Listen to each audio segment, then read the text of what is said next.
¿Dónde demonios aprendiste eso? La pregunta salió de la boca del doctor Álvaro Ferrán como una acusación, no como una duda.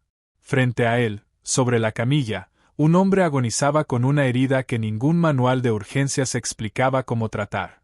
Y frente al cuerpo, con las manos firmes y la mirada clavada en el monitor, estaba Marina Kotz, la enfermera de triaje que nadie en aquel hospital había mirado 2 veces en 3 años. Ella respondió en voz baja, casi para sí misma. Los acechadores nocturnos nunca se rinden. Eran las 3:14 de la madrugada en el Hospital Universitario de Torreverde, a las afueras de Zaragoza. El pasillo de urgencias tenía ese silencio particular que solo conocen quienes trabajan dentro de él a esas horas, un silencio que no es paz sino espera. La sala de espera llevaba vacía desde la 1. Fuera, la lluvia golpeaba la marquesina de ambulancias en rachas oblicuas, y la ciudad dormía a medias, como duermen las ciudades cuando ya no queda nadie despierto por gusto. Marina llevaba 3 años sentada en el mostrador de triaje, siempre con la espalda pegada a la pared, siempre con los ojos abarcando las puertas automáticas, la sala de espera y el pasillo hacia los boxes de reanimación sin necesidad de girar la cabeza. Nadie le había preguntado nunca por qué se sentaba así. Tenía 33 años, y en el hospital sabían de ella lo justo. Que nunca faltaba. Que nunca alzaba la voz, ni siquiera la noche en que un hombre entró golpeando con una barra de hierro. Que se tomaba los descansos sola, en la escalera de emergencia, y volvía con el café intacto, como si se le hubiera olvidado que existía. Escuchaba más de lo que hablaba, y cuando hablaba, casi siempre era un número, una tensión, un ritmo cardíaco. Había otras cosas en ella que nadie se había molestado en advertir, porque no parecían nada. Cuando tomaba un pulso, lo hacía al tacto, sin mirar la máquina, observando el rostro del paciente. Cuando entraba en una sala, lo hacía en ángulo, nunca de frente. Cuando algo caía detrás de ella, no se sobresaltaba, simplemente giraba, localizaba el origen del ruido y volvía a lo suyo, todo en menos de un segundo, un gesto que parecía insignificante y que en realidad no lo era en absoluto. 5 años antes, la sargento Marina Kotz había sido médico de vuelo en una unidad de operaciones especiales del ejército, y buena parte de lo que había hecho allí no figuraba en ningún documento que ella tuviera permiso de leer. Había trabajado en la oscuridad, dentro de un helicóptero a 200 metros de altura, con las puertas abiertas y el fuselaje temblando, y la sangre de un hombre acumulándose en el suelo donde ella tenía las botas ancladas. Había aprendido allí cosas que ninguna escuela de enfermería española enseñaba, porque ninguna escuela de enfermería tenía motivos para hacerlo. Se había marchado del ejército después de una noche que jamás había contado a nadie, y había buscado el trabajo más ordinario que pudo encontrar. El triaje le sentaba bien. El triaje era una sala llena de personas que necesitaban ser clasificadas según la velocidad a la que se estaban muriendo, y ella era extraordinariamente buena en eso, y en el hospital nunca nadie se había preguntado por qué. El cirujano de guardia esa noche era Álvaro Ferrán, y su reputación entraba en una sala antes que él. Tenía 42 años, formación en uno de los mejores programas del país, y era, sencillamente, excelente, algo que la gente solía olvidar cuando se quejaba de su carácter. Leía cada informe 2 veces. Confirmaba por escrito cada orden verbal antes de tocar a un paciente. En cierta ocasión había enviado a un residente a casa en mitad de un turno por administrar un fármaco correcto, en una dosis correcta, sin haberla dicho en voz alta primero. El personal lo llamaba arrogancia, porque arrogancia era la palabra más fácil. 6 años antes, en otro hospital, una enfermera en la que Ferrán confiaba plenamente se había saltado un protocolo porque su instinto le decía que el protocolo estaba equivocado.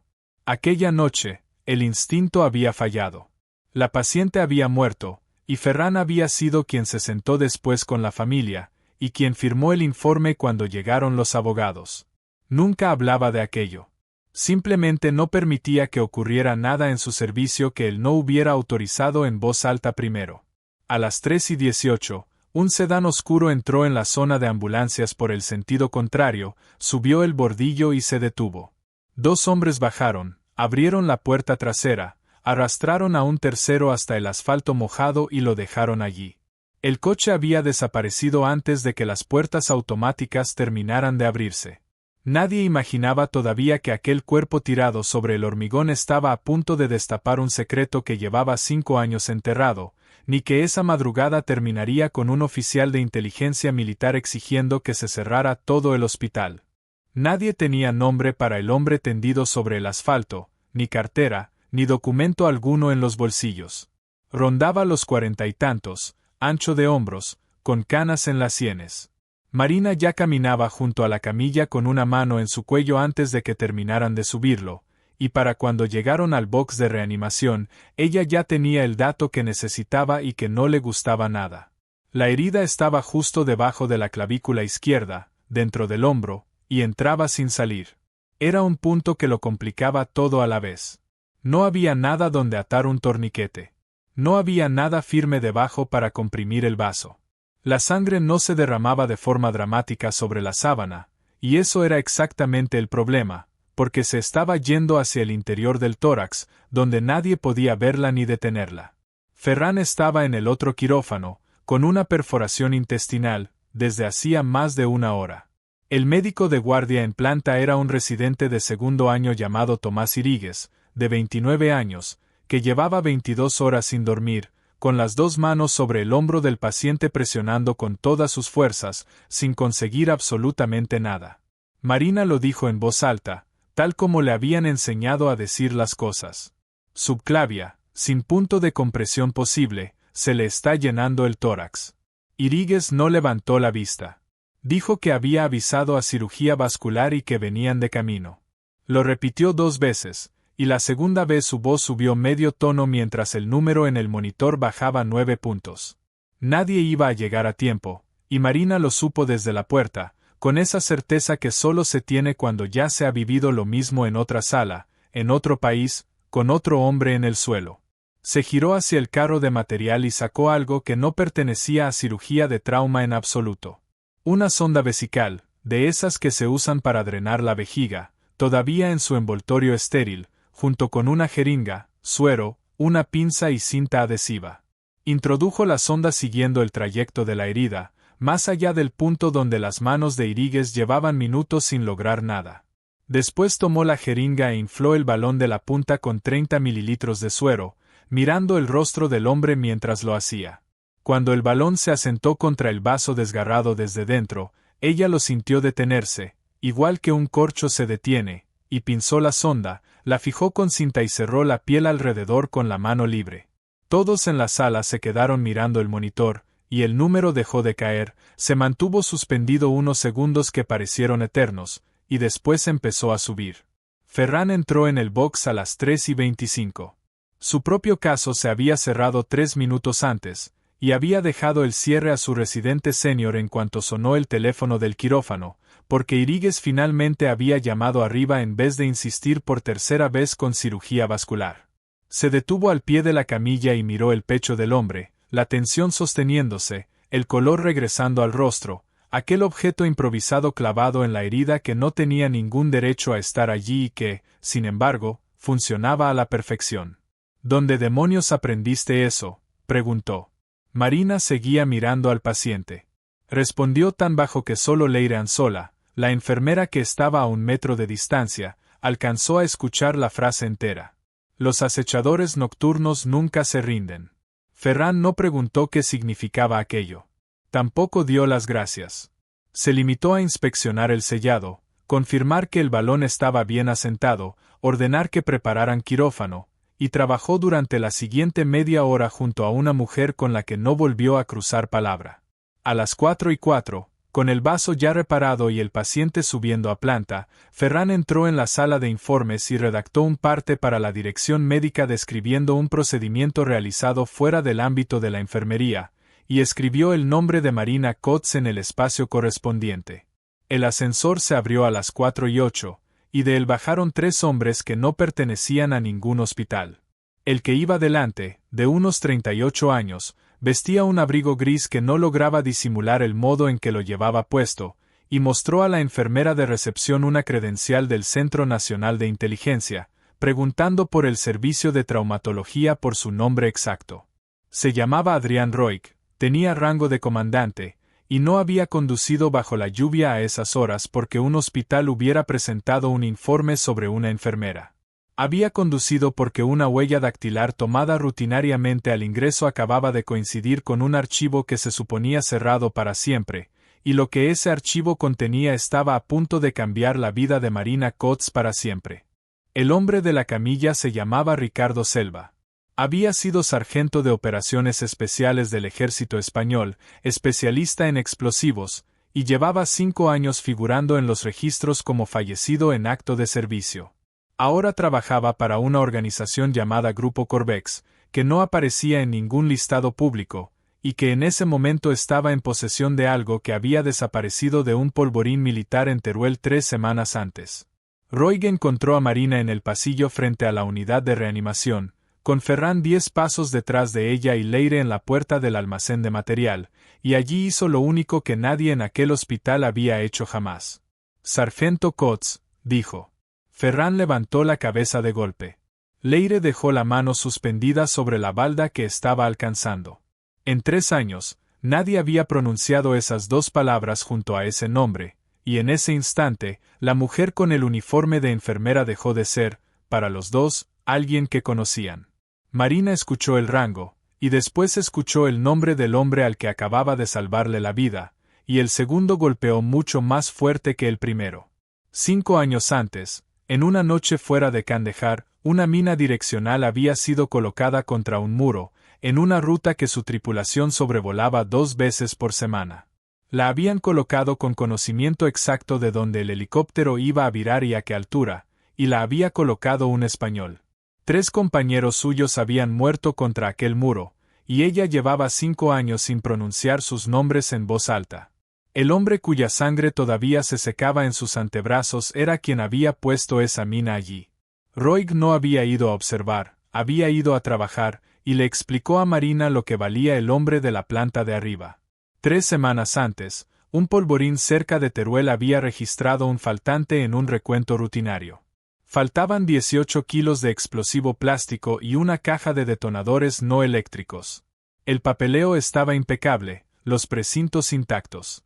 Alguien con acceso había sacado el material a lo largo de 2 noches y había cuadrado las cifras a la perfección, y la única razón por la que alguien se había dado cuenta era un sargento de almacén que contaba las cosas 2 veces por principio.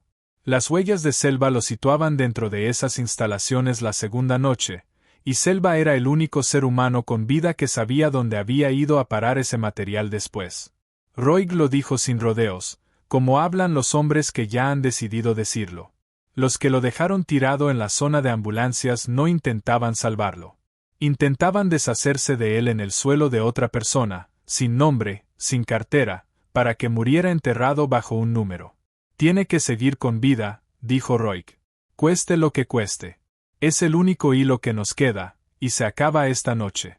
Marina escuchó todo aquello sin que su rostro cambiara en absoluto, y Ferran, de pie 10 pasos detrás con la sangre todavía seca en los puños de su bata, observó que no cambiaba, y descubrió que aquello le molestaba profundamente.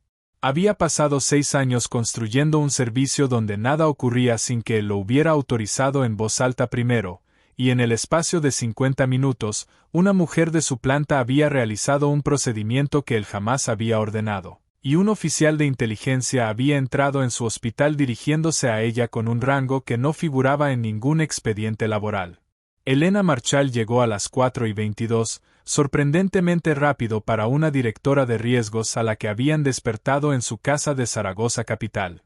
Leyó el informe de Ferran en la sala de partes con el abrigo todavía puesto, y debajo leyó la declaración escrita de Iríguez, que contenía la única frase que nadie iba a olvidar, que en su criterio clínico el paciente habría entrado en parada en menos de 90 segundos sin aquella intervención. Después le hizo a Marina una serie de preguntas, y Marina respondió a todas ellas con exactitud, y a ninguna por completo. Sí, había colocado la sonda. Sí, había inflado el balón. No, no había recibido orden verbal. No, el procedimiento no estaba dentro del ámbito legal de una enfermera en España. No, no tenía nada más que añadir. Marchal le explicó que el hospital no tenía elección, una frase curiosa, porque un hospital siempre tiene elección y simplemente prefiere no haberla tomado. Marina quedaría apartada del contacto con pacientes con efecto inmediato, pendiente de revisión. El colegio profesional sería notificado en un plazo de 72 horas. La recomendación necesitaba la firma de un médico, y Ferran la firmó allí mismo, con el bolígrafo de su propia bata, sin levantar la vista mientras lo hacía. Nadie en aquella sala imaginaba que, apenas unas horas después, la mujer a la que acababan de apartar sería la única persona capaz de evitar una masacre dentro del propio hospital. Leire Anzola había visto todo el intercambio desde la puerta del almacén de medicación, donde llevaba más tiempo del que le correspondía. Cuando Marchal y Ferran se marcharon hacia el ala administrativa, siguió a Marina hasta el cuarto de material y cerró la puerta detrás de las dos.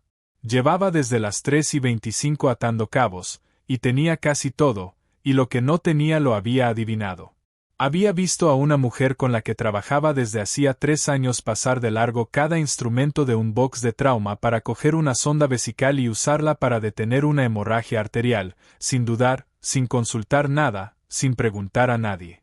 «¿Sabías que iba a funcionar?», dijo Leire. «No pensabas que podía funcionar. Lo sabías». Marina estaba doblando de nuevo unos apósitos que no necesitaban doblarse. Dijo que lo había hecho 9 veces antes de esa noche. No dijo dónde, y Leire no preguntó dónde, porque la respuesta ya se había dicho en voz alta en el pasillo, por un hombre con una credencial del Estado. Lo que Leire sí preguntó fue si Marina había entendido, en el momento en que extendió la mano hacia aquel carro, lo que le iba a costar. Marina dejó los apósitos sobre la mesa y respondió que el coste nunca había formado parte del cálculo. Después salió del almacén y subió por la escalera hasta la segunda planta, donde ya no tenía permiso para estar, porque todavía nadie se había molestado en avisar a la unidad de reanimación de que la habían apartado del contacto con pacientes. Ricardo Selva despertó a las 4:50. Salió de la anestesia como despiertan los hombres que ya han estado bajo ella antes y conocen la forma del techo que los recibe. Hizo inventario primero, el techo, las vías, el drenaje, la sujeción en la muñeca izquierda que los hombres de Roig habían pasado por el barrote de la cama. Después encontró a la mujer sentada en la silla junto a la pared, y algo cruzó su rostro que no era confusión. La miró un largo momento y dijo su nombre, no el que figuraba en su placa identificativa, sino el que había llevado 5 años antes en un mono de vuelo, con el rango delante. Ella no preguntó cómo lo sabía. Solo había 2 formas de que lo supiera, y ambas significaban que la mina de aquel muro fuera de Kandahar no se había colocado contra una ruta. Se había colocado contra una aeronave y contra las personas que iban dentro, y alguien le había dado sus nombres. La voz de Selva salía delgada y áspera por el tubo que le habían retirado 1 hora antes. Le dijo que había sentido parte de lo ocurrido en los bordes, la presión entrando, el frío del suero, su mano en el cuello. Le dijo que había sabido que era ella antes de abrir los ojos, porque en el mundo entero apenas existían 40 personas capaces de hacer lo que le habían hecho en aquel box, y él había conocido a la mayoría. Entonces dijo aquello hacia lo que había estado construyendo todo el rato. Lo tenías en tus manos. Nadie en esa sala sabía lo que estaba viendo. Podrías haber ido 4 minutos más lenta y nadie en este mundo habría notado la diferencia. Ni el médico, ni el residente, ni un alma. Marina no respondió de inmediato. Pensó en el muro. Pensó en el modo en que la aeronave había virado exactamente donde siempre viraba, porque esa era la maniobra, y esa maniobra existía por buenas razones, y alguien a quien le habían enseñado esas mismas buenas razones las había usado como solución de tiro. Pensó en 3 nombres que no había pronunciado en voz alta en 5 años, y descubrió que todavía podía escuchar cómo sonaba cada uno por la radio, y que aquello no había mejorado con el tiempo, ni iba a mejorar. Pensó también en 18 kilos de explosivo plástico esperando en algún garaje alquilado o trastero de Aragón, y en que el hombre frente a ella era el único ser humano vivo capaz de decir dónde. Le dijo que iba a vivir, que iba a hablar, y que ella pensaba quedarse sentada en esa silla hasta que una de esas 2 cosas hubiera ocurrido. No le dijo que lo perdonaba, porque no era cierto, y no pensaba mentirle a las 5 de la madrugada después de todo lo demás. A las 5:15, Una ambulancia entró en la zona de recepción sin haber avisado por radio, y Marina la vio a través de la ventana del pasillo de reanimación, y ya se movía hacia la escalera antes de terminar de comprender por qué. Las correas de la camilla estaban colocadas al revés, sin nada a la altura de la pelvis, y el hombre que caminaba delante de la camilla miraba las esquinas del techo, la salida más lejana, el mostrador de enfermería, y ni una sola vez a su propio paciente. Marina no gritó. Gritar le habría dicho a 3 hombres con un plan exacto dónde estaba el problema, y habría puesto a todo el pasillo de pie y mirando hacia el lado equivocado. Dio 8 pasos hacia la izquierda, hasta el panel de la pared junto a la puerta de servicio del ala oeste, y tiró de la alarma contra incendios. El edificio hizo lo que hacen los edificios. Las sirenas se activaron, las puertas cortafuegos cayeron sobre sus topes, la megafonía empezó a ordenar la evacuación horizontal del ala oeste hacia el compartimento este. En 9 segundos, Marina había vaciado por completo el camino que aquellos hombres pensaban recorrer, y solo entonces sacó el teléfono y llamó al número que Roig le había apuntado en un volante y le había puesto en la mano una hora antes, y le dijo que ya estaban dentro del edificio. Él respondió que estaba a 15 minutos. Ferran salió del ala administrativa al escuchar las sirenas, y alcanzó a ver el final de todo aquello, los 8 pasos, el tirón de la alarma, la economía absoluta del gesto. Una mujer que no había corrido, que no había avisado a gritos, que había vaciado un ala entera en la dirección que ella misma había elegido de antemano. Llevaba 1 hora y 50 minutos creyendo que había presenciado a una enfermera arriesgar la vida de un hombre por pura suerte. De pie en aquel pasillo, con la sirena sonando y cada paciente moviéndose a salvo hacia el este, comprendió que no había estado viendo improvisación. Había estado viendo un protocolo, sencillamente uno que jamás se había escrito en ningún manual de su hospital. Marina llegó a la 2ª planta antes que los intruders, cortó la sujeción de Selva con unas tijeras de trauma, y lo sacó por la puerta trasera de reanimación hacia el pasillo de lencería sucia, una ruta que no aparecía en ningún plano de visitantes y que ella había recorrido cientos de veces en 3 años. En el sótano, entre el rugido de los climatizadores, uno de los hombres colocó un bloque de explosivo del tamaño de un libro contra la puerta metálica del garaje, y Marina, oculta 90 pies detrás de un conducto de aire, lo observó todo con una calma que solo se aprende en un lugar sin luces. Cruzó el sótano mientras él se alejaba, le sacó el detonador al bloque sin girarlo, lo dejó caer por un desagüe, y arrastró el explosivo hasta la sala de bombas, cerrando la puerta tras de sí. Cuando el hombre regresó a por el segundo bloque, con los pasos de Roig ya resonando en la escalera del garaje, cortó la mecha demasiado corta en la oscuridad, y no llegó a dar el segundo paso al alejarse. La explosión sacudió el nivel mecánico entero, y los hombres de Roig llegaron por el humo 10 segundos después. Los otros 2 fueron detenidos sin resistencia, con las manos vacías, porque en ese oficio los hombres saben hacer cuentas. Marina estaba de pie junto a la camilla de Selva cuando la linterna de Roig la encontró con una pistola en las manos, recogida del suelo, a poco más de 3 metros de lo que quedaba del hombre que había colocado la carga. Fue el único minuto de toda la noche en que sostuvo un arma. La dejó sobre la sábana antes de que Roig terminara de pronunciar su nombre, y no volvió a tocarla. Selva habló desde las 6 de la mañana, y para las 7 lo tenían todo. El explosivo, recuperado en un trastero de Zaragoza a 9 minutos de un polígono industrial con 200 empleados que jamás supieron lo cerca que habían estado. Selva entregó al hombre del grupo Corbex que lo había rescatado de su propia muerte 5 años atrás, y entregó también los nombres de quienes habían facilitado las coordenadas de aquel muro fuera de Kandahar, un antiguo enlace logístico retirado con pensión limpia y una consultoría pagada durante años por la misma organización.